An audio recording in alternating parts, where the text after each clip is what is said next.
Boa noite, queridos companheiros. Estamos abrindo o mês de setembro com João Rocha e lembrando que esse é um mês em que o movimento espírita no Brasil e em todo o mundo participa ativamente da divulgação das ideias de valorização à vida. Então, ao longo de setembro, as palestras aqui no Memico Coquitlam Society serão voltadas para esse tema. E hoje, dia 3, João Rocha, nosso companheiro, desculpa, não colocamos aqui, me lembra o nome da sua casa, João Rocha? É o Centro Espírita Miguel Arcanjo SEMA, de Tombos, Minas Gerais. Isso, obrigada. Vai conversar conosco sobre o tema suicídio, escolha viver. Obrigada, João. Marisol irá fazer leitura inicial, seguida da oração. E depois passamos a palavra para o João.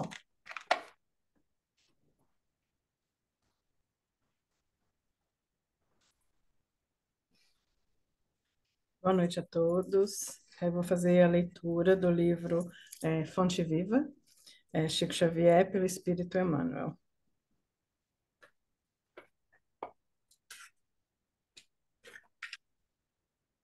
É a leitura de número 69, Firmeza e Constância. Portanto, meus amados irmãos, sede firmes e constantes, sempre abundantes na obra do Senhor, sabendo que o vosso trabalho não é em vão no Senhor. Está em Paulo, carta aos Coríntios. Muita gente acredita que abraçar a fé será confiar-se ao êxtase improdutivo. A pretexto de garantir a iluminação da alma, muitos corações fogem à luta, trancando-se entre as quatro paredes do santuário doméstico, entre vigílias de adoração e pensamentos profundos acerca dos mistérios divinos, esquecendo-se de que todo o conjunto da vida é criação universal de Deus. Fé representa visão. Visão é conhecimento e capacidade de auxiliar. Quem penetrou a terra espiritual da verdade encontrou trabalho por graça maior. O Senhor e os discípulos não viveram apenas na contemplação. Oravam sim, porque ninguém pode sustentar-se sem o banho interior de silêncio, restaurando as próprias forças nas correntes superiores de energia sublime que fluem dos mananciais celestes. A prece e a reflexão constituem lubrificante sutil em nossa máquina de experiências cotidianas. Importa reconhecer, porém, que o mestre e os aprendizes lutaram, serviram e sofreram na lavoura ativa do bem e que o Evangelho estabelece incessante trabalho para quantos lhe esposam os princípios salvadores. Aceitar o cristianismo é renovar-se para as alturas, e só o clima do serviço consegue reestruturar o espírito e santificar-lhe o destino. Paulo de Tarso, invariavelmente peremptório nas advertências e avisos, escrevendo aos Coríntios, encareceu a necessidade de nossa firmeza e constância nas tarefas de elevação, para que sejamos abundantes em ações nobres com o Senhor. Agir ajudando, criar alegria, concórdia e esperanças, abrir novos horizontes ao conhecimento superior e melhorar a vida onde estivermos. É o apostolado de quantos se devotaram à Boa Nova. Procuremos as águas vivas da prece para lenir o coração, mas não nos esqueçamos de acionar os nossos sentimentos, raciocínios e braços no progresso e aperfeiçoamento de nós mesmos, de todos e de tudo, compreendendo que Jesus reclama obreiros diligentes para a edificação de seu reino em toda a terra. Vamos então, fechando os nossos olhos. Fazer a oração. Isso. Ok.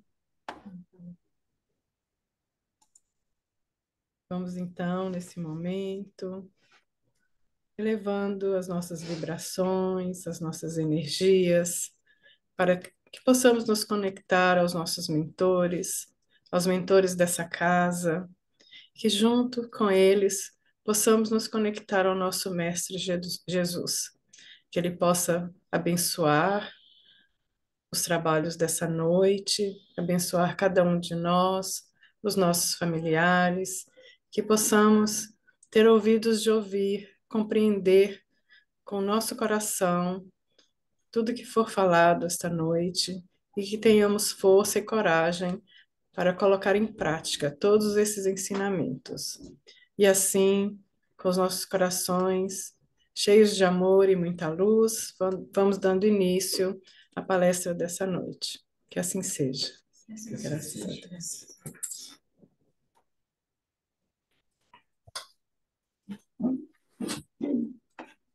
Com você, João. Obrigada.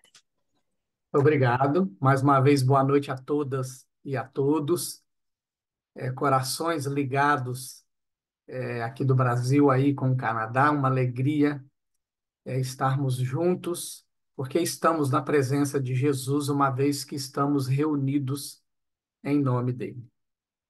O Evangelho de Mateus, em seu capítulo 24, conhecido como Sermão Profético, ou o segundo discurso escatológico, ou seja, que diz respeito ao fim, não ao fim do mundo, mas ao fim dos tempos, Jesus avança o seu olhar para o futuro e desenha para nós, nos deixa esse legado, este alerta dos tempos que nós estamos vivendo. Então, o texto vai dizer assim: E quando Jesus ia saindo do templo, aproximaram-se dele os seus discípulos para lhe mostrarem a estrutura do templo.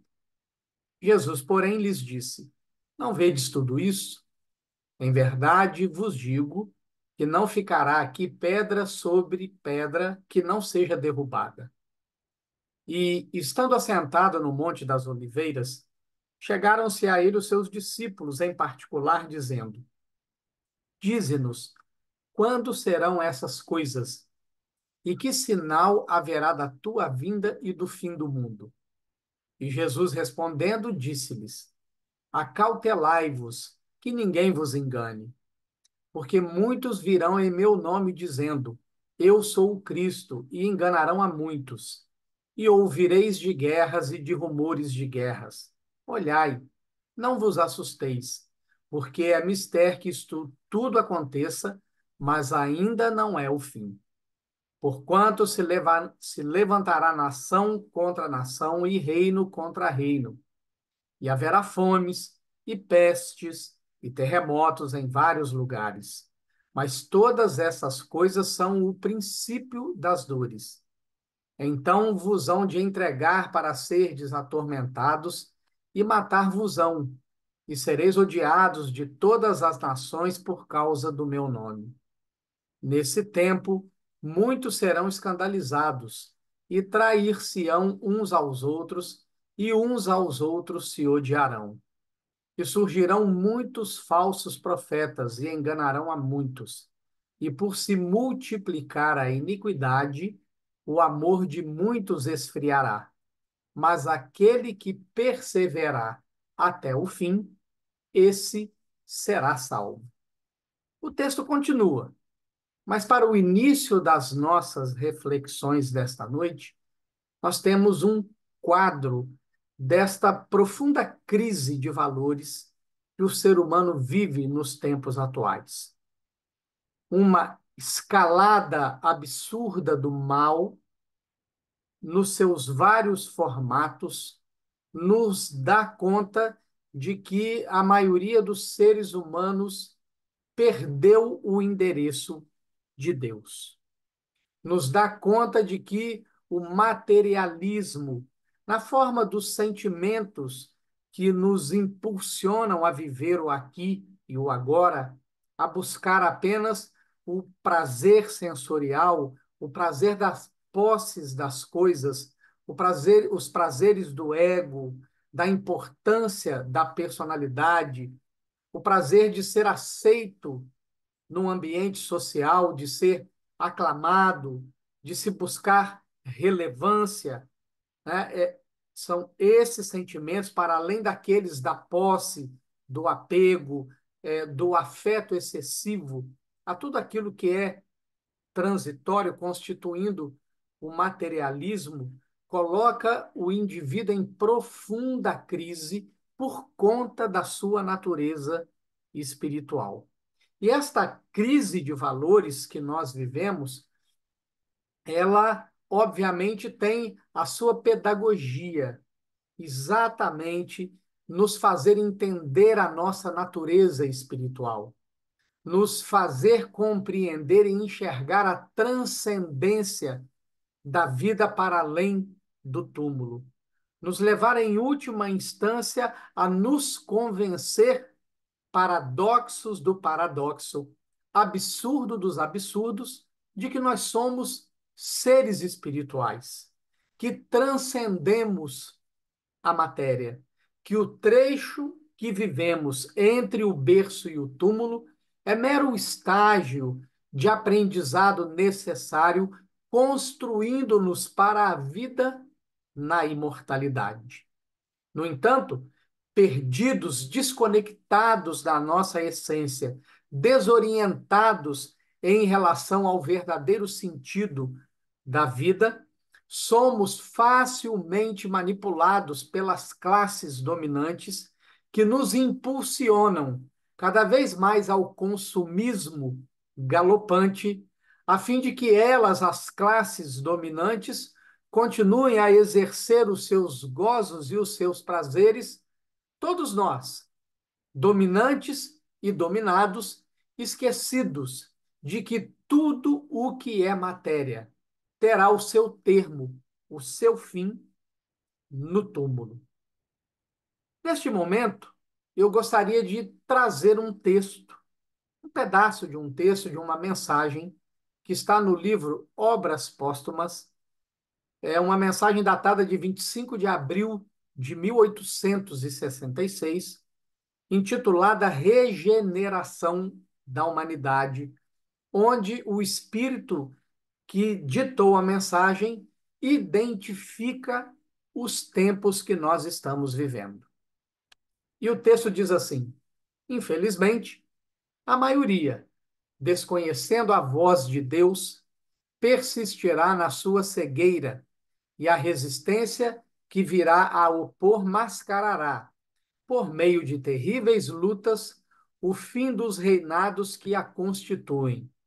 Desvairados, correrão à sua própria perda, provocarão destruições que darão origem a um sem número de flagelos e de calamidades, de sorte que, sem o quererem, apressarão o advento da era da renovação.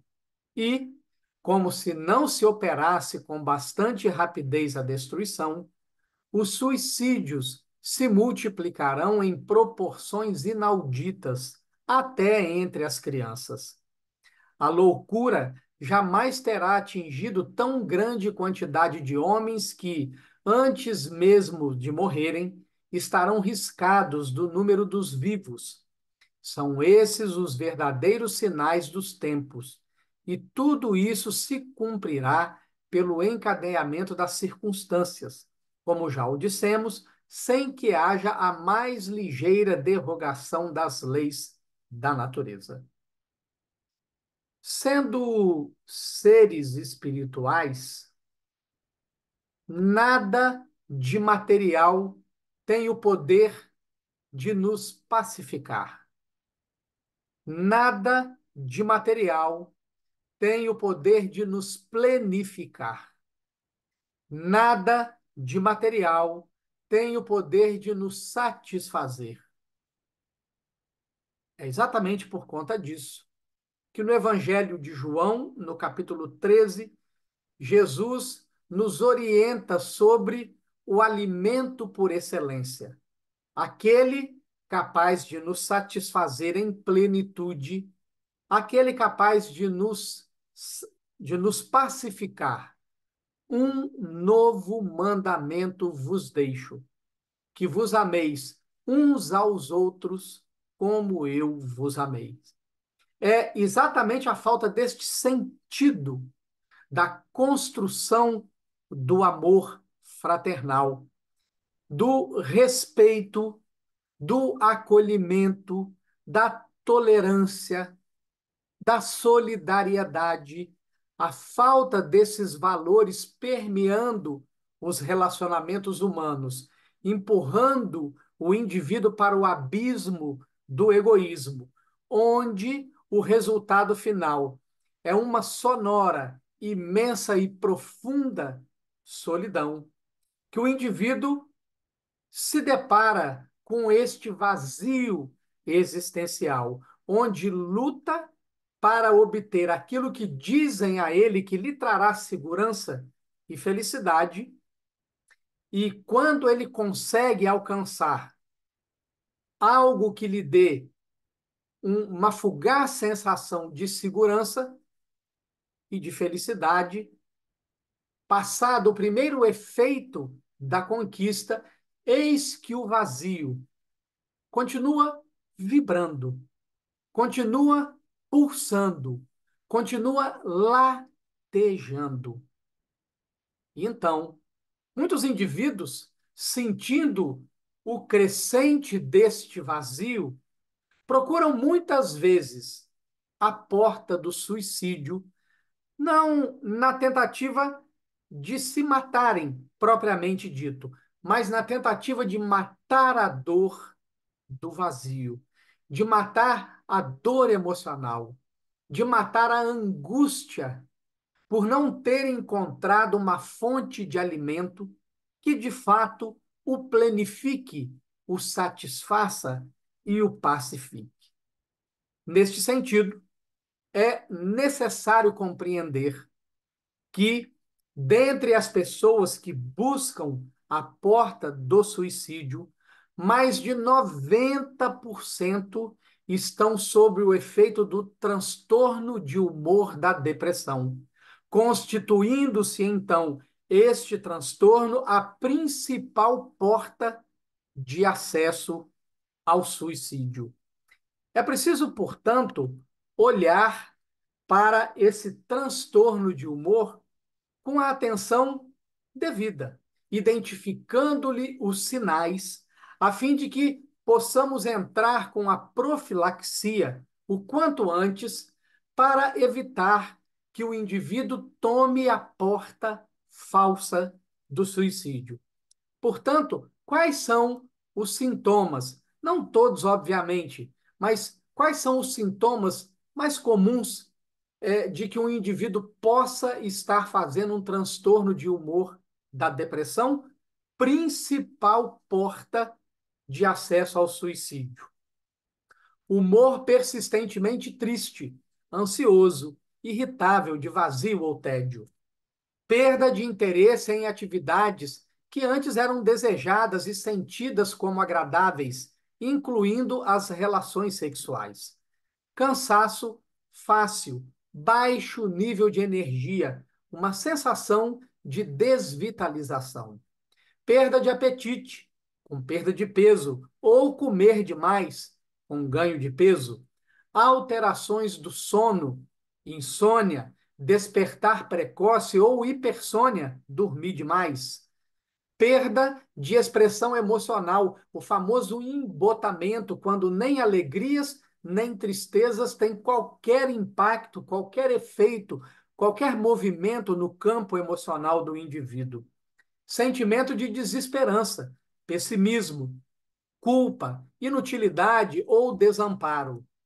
Isolamento social, dificuldade de concentração, dificuldade de memória ou na tomada de decisões, agitação ou lentificação marcadas, problemas físicos persistentes como dores de cabeça, queixas digestivas e etc.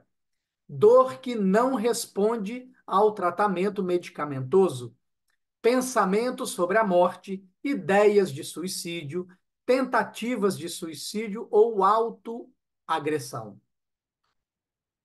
E óbvio que todos esses sintomas que nós mencionamos aqui, eles necessitam estar presentes pelo menos por 2 semanas ou mais. E eles precisam estar conjugados. Precisa acontecer mais de um sintoma para se caracterizar o transtorno depressivo, principal porta de acesso para o suicídio. Joana de Ângeles, no livro O Triunfo Pessoal, vai nos dizer que, excetuando aquelas depressões cuja origem está no próprio organismo e, portanto, ela se refere apenas às depressões de natureza psicológica, ela vai dizer que na raiz do transtorno depressivo, que muitas vezes vai levar o indivíduo à morte, encontra-se uma insatisfação do ser em relação a si mesmo, que não foi solucionada. Por exemplo, a frustração de desejos não realizados, a frustração no campo da libido, o luto ou a perda gerando consciência de culpa. Culpa por não ter dito o que sentia. Culpa por não ter feito o que queria. Culpa por não ter reatado um relacionamento rompido. Culpa por não ter perdoado. Perda de trabalho, gerando insegurança em relação ao sustento da família. Perda de algum afeto que resolveu seguir adiante sem dar prosseguimento à vinculação até então mantida. Perda de algum objeto de valor estimado ou monetário. Eventos de natureza perinatal, quando o espírito, em fixação no conjunto celular, experienciou a amargura da mãe que não o desejava ou do pai que não o desejava, do pai violento, dos familiares irresponsáveis, das pelejas domésticas, da insegurança no processo de gestação, produzindo sulcos profundos que se irão manifestar mais tarde como traumas, conflitos, transtornos de comportamento. A inevitável transferência de dramas e tragédias de uma para outra existência carnal. E talvez o maior mal pouco falado que acomete os seres humanos dos dias atuais, por conta do egoísmo galopante, a solidão. Neste momento, minhas irmãs e meus irmãos, é preciso trazer à nossa tela mental o momento mais glorioso, mais importante do Evangelho de Jesus. E este momento, obviamente, não se trata dos inúmeros demônios que Jesus expulsou, muito menos de ele ter dado ordem às tempestades, ao mar, aos ventos, e eles se acalmaram. Também não se trata de Jesus ter caminhado sobre as águas. Também não diz respeito às inúmeras curas que Jesus promoveu e nem às chamadas ressurreições que ele produziu. O fato mais importante e mais espetacular do Evangelho acontece no domingo de Páscoa.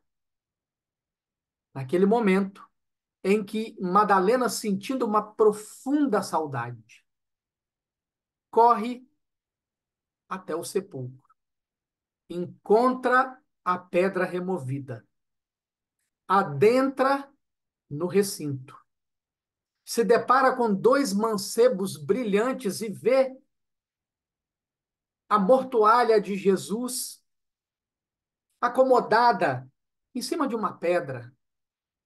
E ouve um desses mancebos dizer a ela que Jesus não estava mais ali, que ele havia ressuscitado. Ela sai do sepulcro. E então, o fato mais espetacular do Evangelho se dá. Jesus aparece para Madalena na sua glória espiritual, anunciando a imortalidade da alma, dizendo-nos que todos os problemas todas as dores, todas as dificuldades têm prazo de validade, dizendo que todos nós caminhamos para este esplendor da glória espiritual e que a vida material é um campo de testes onde nós combatemos as nossas más inclinações e desenvolvemos as nossas virtudes, dentre elas, aquela capaz de resgatar um indivíduo que se propôs à autoaniquilação por não conseguir matar o vazio, por não conseguir desenvolver um estilo de vida que trouxesse paz à sua consciência, que o fizesse sentir-se conectado uns aos outros, a terapêutica do amor, convidando-nos, portanto, através de um sorriso genuíno de simpatia, de um aperto de mão sincero, de um abraço que externe de fato afetividade, de uma fala prudente, carregada com uma certa dose de sabedoria, capaz de fecundar psiquicamente um indivíduo portador de pensamentos negativos, mostrando-lhes alternativas que até então ele desconsiderava. É esta terapêutica, meus irmãos e irmãs, que vai fazer com que nós nos resgatemos uns aos outros. É esta terapêutica do amor tão faltante nos dias atuais, uma vez que o alto amor adoecido na proporção do egoísmo tem gerado mais vazios existenciais, levando muitos indivíduos para o caminho do abismo da depressão e, consequentemente, a retirada da vida material, interrompendo o curso de estágio programado com bastante esmero e amor pelos nossos benfeitores. A nós, os trabalhadores da última hora,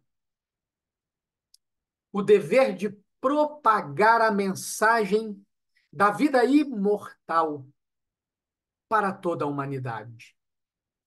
Propagar na forma de viver resignadamente, de viver de maneira proba, de viver usando a matéria para construir os valores do espírito, viver de uma forma que as nossas pegadas sejam setas luminosas a indicar o caminho para aqueles que estão na retaguarda da evolução espiritual, dizendo a eles que somos imortais, que toda dor cessará, que todos os problemas, em verdade, são oportunidades de autoconhecimento para o crescimento e a libertação espiritual.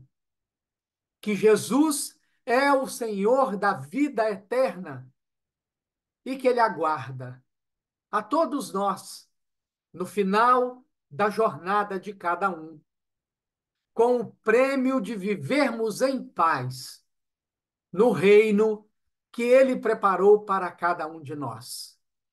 Cantemos assim, meus irmãos e irmãs, o hino da imortalidade da alma, aonde a vida nos situou, no grupo familiar que constituímos, na casa espírita ao qual o nosso coração se vinculou, no nosso ambiente de trabalho, na comunidade em que escolhemos viver, sendo ali páginas vivas do Evangelho de Jesus, com um texto muito claro escrito: vale a pena viver. Vale a pena viver para o amor. Vale a pena viver para o evangelho. Vale a pena viver a favor do semelhante. Vale a pena renunciar a si mesmo, tomar a própria cruz e seguir a Jesus, que aguarda a todos nós no reino que amorosamente, desde há muito, ele preparou para todos nós. Então, neste momento de conclusão da nossa fala, convido-nos a todos a unirmos pensamento e coração para gerarmos uma energia amorosa, a fim de que os benfeitores espirituais possam distribuí-las para todos aqueles corações em que o pensamento de autoaniquilação visita neste momento. Oremos. Senhor Jesus, Senhor da vida, nós reconhecemos a tua majestade, Mestre. No legado de amor e do cuidado incessante que tu dispensas a todos nós da humanidade. E compreendendo, Mestre, a nossa profunda necessidade do teu amor, nós humildemente nos colocamos ao teu dispor. E tal qual Saulo às portas de Damasco, quando reconhece a tua majestade diante da vida, da verdade do teu evangelho, da verdade profunda e poderosa do teu amor. Nós também te perguntamos, Mestre, Senhor, o que queres que nós façamos? Seja em nós, Senhor Jesus, para sempre. Que assim seja, graças a Deus.